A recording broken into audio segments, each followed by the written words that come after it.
Salut les amis, j'espère que vous allez bien. Devenir apiculteur ne s'improvise pas, mais il est capital d'acquérir un minimum de connaissances. Dans cette vidéo, on va partager avec vous les dégâts que peuvent causer la fausse teigne. On vous l'a dit, la fausse teigne, en zone tropicale, c'est un ravageur très sévère, très virulent pour ce qui est de l'élevage des abeilles. Donc, là, nous sommes venus pour faire des visites de récolte et on se rend compte que la fausse teigne a commencé à consommer les rayons de cire parce que lui, ce qu'il consomme, c'est les rayons de cire. Et comme vous pouvez constater, je viens de placer comme ça, vous voyez donc ces différents rayons-là qui ont été consommés par la fausse teigne. Malgré le fait que les abeilles sont encore là, elles ont donc commencé à consommer les rayons de cire. Pourtant, on venait comme ça là pour récolter. Vous imaginez un peu. C'est ça qui cause les dégâts au point où la colonie est prête à disparaître. Vous voyez. Donc quand elle se faufile là, elle consomme, comme on peut constater là. Regardez les dégâts.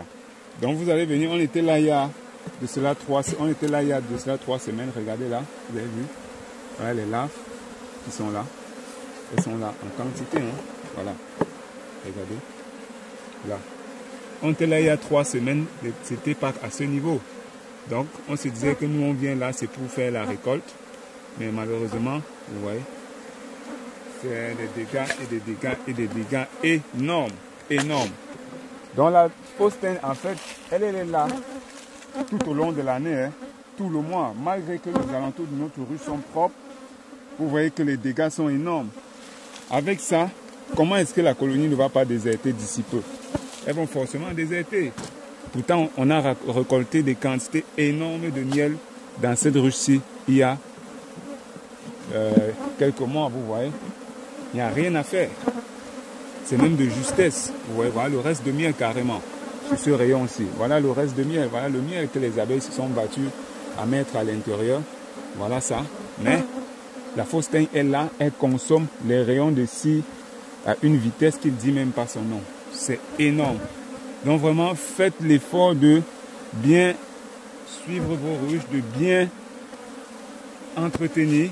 Voilà, les alentours sont bien propres, il ne pleut pas, mais on constate néanmoins les dégâts énormes sur notre ruche, qui est bien colonisée. C'était une colonie énorme, on récoltait des quantités énormes de miel ici. Mais à ce niveau-ci, il n'y a rien à faire. Il n'y a rien à faire. On risque, la colonie va déserter d'ici peu. On risque de revenir là, ouais. Il n'y a rien à faire. On blague même là, c'est même une colonie orpheline parce que en réalité, il n'y a plus de nid. Il n'y a plus de nid. Elle ne peut pas survivre dans un milieu pareil. Vous imaginez. Vous imaginez. Et en plus, on observe qu'il y a beaucoup de mâles. Il y a beaucoup de mâles. Et les mâles ne nous servent pas à grand chose. Donc c'est une perte énorme comme ça. C'est une colonie totalement qui a été dévastée par ce qu'on appelle la fausse teigne. Donc là, il faudra nettoyer considérablement cette ruche, la désinfecter et la réinstaller. Parce que là, ce qu'on fait là, ça ne vaut plus la peine. La colonie ici va forcément disparaître d'ici quelques jours. Ou du moins ce qui reste.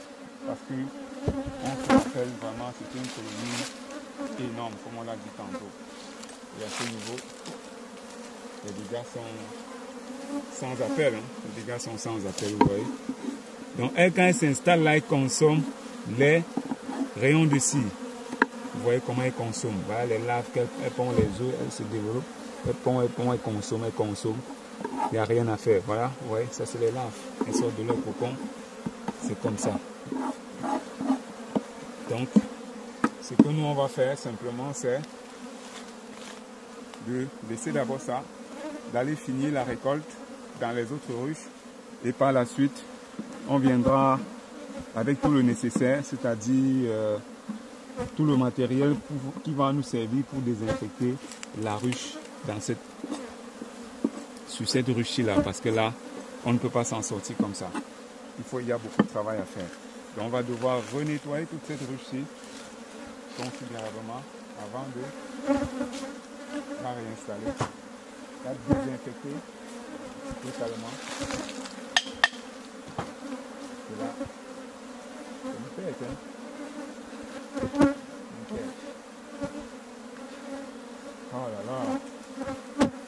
Donc mes chers amis, faites très attention avec vos ruches. Il faut bien entretenir la ruche, faire des visites en permanence et neutraliser ces jeunes cocons de faustin lorsque vous les observez avant qu'elles ne prennent le temps d'ampleur. En 3 semaines. En 3 semaines.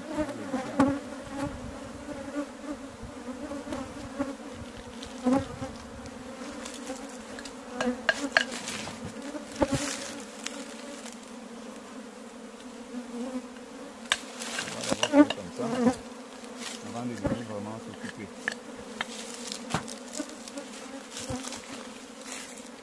On n'a pas pu retirer carrément l'arrêt nous comme il se doit. On est obligé, on va considérer que ça c'est une zone qu'on a déjà perdu. Parce que cette ruche, il faut vraiment la nettoyer avec beaucoup de sérieux. Et l'impact des dégâts là-dedans.